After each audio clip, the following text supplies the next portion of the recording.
Depuis 5 jours que la pluie coulait sans trêve sur Alger, elle avait fini par mouiller la mer elle-même. Du haut d'un ciel qui semblait inépuisable, d'incessantes averses visqueuses à force d'épaisseur s'abattaient sur le golfe. Grise et molle comme une grande éponge, la mer se boursouflait dans la baie sans contour. Mais la surface des eaux semblait presque immobile sous la pluie fixe. De loin en loin seulement, un imperceptible et large mouvement soulevait au-dessus de la mer une vapeur trouble qui venait aborder au port. La ville elle-même, tous ses murs blancs ruisselants d'humidité, exhalait une autre buée qui venait à la rencontre de la première. De quelque côté qu'on se tournât alors, il semblait qu'on respirât de l'eau. L'air enfin se buvait. Devant la mer noyée, je marchais. J'attendais dans cet Alger de décembre qui restait pour moi la ville des étés. J'avais fui la nuit d'Europe, l'hiver des visages. Mais la ville des étés elle-même s'était vidée de ses rires et ne m'offrait que des dos ronds et luisants. Le soir, dans les cafés violemment éclairés où je me réfugiais, je lisais mon âge sur des visages que je reconnaissais sans pouvoir les nommer. Je savais seulement que ceux-là avaient été jeunes avec moi et qu'ils n'étaient plus. Je m'obstinais pourtant, sans trop savoir ce que j'attendais, sinon peut-être le moment de retourner à Tipaza. Certes, c'est une grande folie de revenir sur les lieux de sa jeunesse et de vouloir revivre à 40 ans ce qu'on a aimé ou dont on a fortement joui à 20. Mais j'étais averti de cette folie. Une première fois déjà, j'étais revenu à Tipaza, peu après ces années de guerre qui marquèrent pour moi la fin de la jeunesse. J'espérais, je crois, y retrouver une liberté que je ne pouvais oublier. En ce lieu, en effet, il y a plus de 20 ans, j'ai passé des matinées entières à errer parmi les ruines, à respirer des absinthes, à me chauffer contre les pierres, à découvrir les petites roses qui survivent au printemps. À midi seulement, à l'heure où les cigales elles-mêmes se taisaient, je fuyais devant l'avide flamboiement d'une lumière qui dévorait tout. La nuit, parfois, je dormais les yeux ouverts sous un ciel ruisselant d'étoiles. Je vivais alors. 15 ans après, je retrouvais mes ruines à quelques pas des premières vagues. Je suivais les rues de la cité oubliée à travers des champs couverts d'arbres amers, et sur les coteaux qui dominent la baie, je caressais encore les colonnes couleur de pin. Mais les ruines étaient maintenant entourées de barbelés, et l'on ne pouvait y pénétrer que par les seuils autorisés. Il était interdit aussi, pour des raisons que, paraît-il, la morale approuve, de s'y promener la nuit. Le jour, on y rencontrait un gendarme assermenté. Par hasard sans doute, ce matin-là, il pleuvait sur toute l'étendue des ruines. Désorienté, marchant dans la campagne solitaire et mouillée, j'essayais au moins de retrouver cette force jusqu'à présent fidèle qui m'aide à accepter ce qui est, quand une fois j'ai reconnu que je ne pouvais le changer. Et je ne pouvais en effet remonter le cours du temps, redonner au monde le visage que j'avais aimé et qui avait disparu en un jour longtemps auparavant. Le 2 septembre 1939, en effet, je n'étais pas allé en Grèce comme je le devais. La guerre, en revanche, était venue jusqu'à nous, puis elle avait recouvert la Grèce elle-même. Cette distance, ces années qui séparaient les ruines chaudes des barbelés, je les retrouvais également en moi ce jour-là devant les sarcophages pleins d'eau noire ou sous les tamaris détrempés. Élevé d'abord dans le spectacle de la beauté qui était ma seule richesse, j'avais commencé par la plénitude. Ensuite étaient venus les barbelés, je veux dire les tyrannies, la guerre, les polices, le temps de la révolte. Il avait fallu se mettre en règle avec la nuit. La beauté du jour n'était qu'un souvenir. Et dans cette Tipaza boueuse, le souvenir lui-même s'estompait. Il s'agissait bien de beauté, de plénitude ou de jeunesse.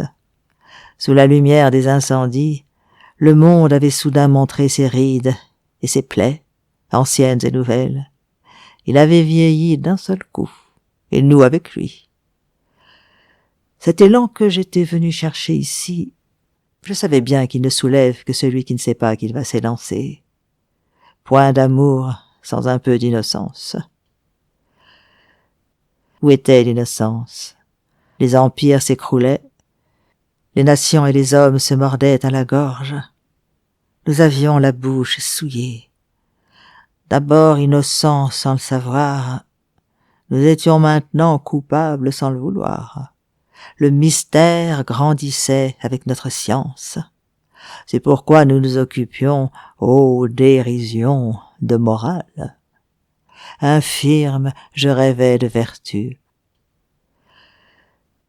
Au temps de l'innocence, j'ignorais que la morale existât. Je le savais maintenant, et je n'étais pas capable de vivre à sa hauteur. Sur le promontoire que j'aimais autrefois, entre les colonnes mouillées du temple détruit, il me semblait marcher derrière quelqu'un dont j'entendais encore les pas sur les dalles et les mosaïques, mais que plus jamais je n'atteindrais. Je regagnai Paris, et je restai quelques années avant de revenir chez moi. Quelque chose pourtant, pendant toutes ces années, me manquait obscurément. Quand une fois on a eu la chance d'aimer fortement, la vie se passe à chercher de nouveau cette ardeur et cette lumière. Le renoncement à la beauté et au bonheur sensuel qui lui est attaché. Le service exclusif du malheur demande une grandeur qui me manque. Mais, après tout, rien n'est vrai qui force à exclure. La beauté isolée finit par grimacer, la justice solitaire finit par opprimer. Qui veut servir l'une à l'exclusion de l'autre ne sert personne, ni lui-même, et finalement sert deux fois l'injustice. Un jour vient où, à force de raideur, plus rien n'est merveille. Tout est connu. La vie se passe à recommencer. C'est le temps de l'exil, de la vie sèche, des âmes mortes. Pour revivre, il faut une grâce, l'oubli de soi ou une patrie. Certains matins, au détour d'une rue, une délicieuse rosée tombe sur le cœur puis s'évapore. Mais la fraîcheur demeure encore et c'est elle toujours que le cœur exige. Il me fallut partir à nouveau. Et à Alger une seconde fois, marchant encore sous la même averse qui me semblait n'avoir pas cessé depuis un départ que j'avais cru définitif, au milieu de cette immense mélancolie qui sentait la pluie et la mer, malgré ce ciel de brume, ces dos fuyant sous l'ondée, ces cafés dont la lumière sulfureuse décomposait les visages, je m'obstinais à espérer. Ne savais-je pas d'ailleurs que les pluies d'Alger, avec cet air qu'elles ont de ne jamais devoir finir, s'arrêtent pourtant en un instant, comme ces rivières de mon pays qui se gonflent en 2 heures, dévastent des hectares de terre et tarissent d'un seul coup. Un soir, en effet, la pluie s'arrêta. J'attendis encore une nuit. Une matinée liquide se leva, éblouissante, sur la mer pure.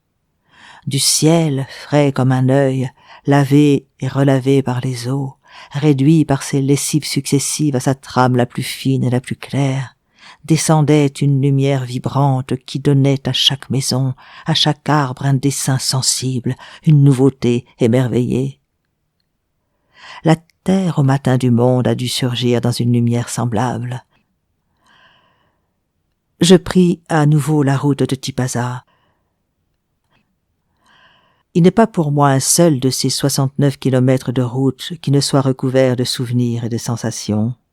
L'enfance violente, les rêveries adolescentes dans le ronronnement du car, les matins, les filles fraîches, les plages, les jeunes muscles toujours à la pointe de leur effort, la légère angoisse du soir dans un cœur de 16 ans, le désir de vivre, la gloire, et toujours le même ciel au long des années, intarissable de force et de lumière, insatiable lui-même, dévorant une à une des mois durant les victimes offertes en croix sur la plage à l'heure funèbre de midi.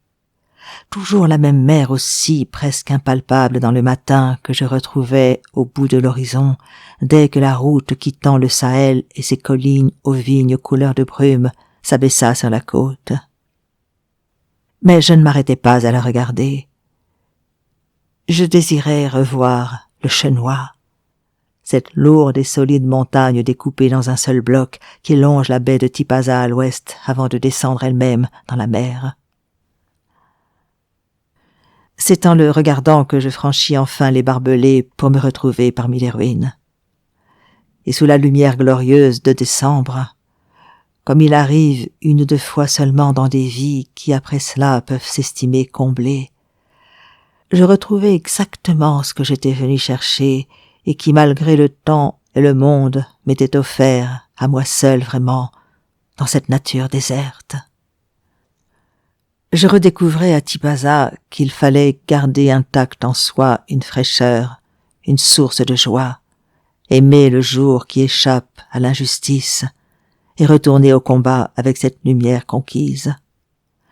Je retrouvais ici l'ancienne beauté, un ciel jeune, et je mesurais ma chance, comprenant enfin que dans les pires années de notre folie, le souvenir de ce ciel ne m'avait jamais quitté. C'était lui qui, pour finir, m'avait empêché de désespérer. J'avais toujours su que les ruines de Tipaza étaient plus jeunes que nos chantiers ou nos décombres. Le monde y recommençait tous les jours, dans une lumière toujours neuve. Ô lumière! C'est le cri de tous les personnages placés dans le drame antique devant leur destin. Ce recours dernier était aussi le nôtre et je le savais maintenant. Au milieu de l'hiver, j'apprenais enfin qu'il y avait en moi un été invincible. Sur la colline de Sainte-Salza, à l'est de Tipaza, le soir est habité. Il fait encore clair à vrai dire, mais dans la lumière une défaillance invisible annonce la fin du jour. Un vent se lève, léger comme la nuit, et soudain la mer sans vague prend une direction et coule comme un grand fleuve infécond d'un bout à l'autre de l'horizon. Le ciel se fonce. Alors commence le mystère, les dieux de la nuit, l'au-delà du plaisir. Les dieux de la nuit, l'au-delà du plaisir.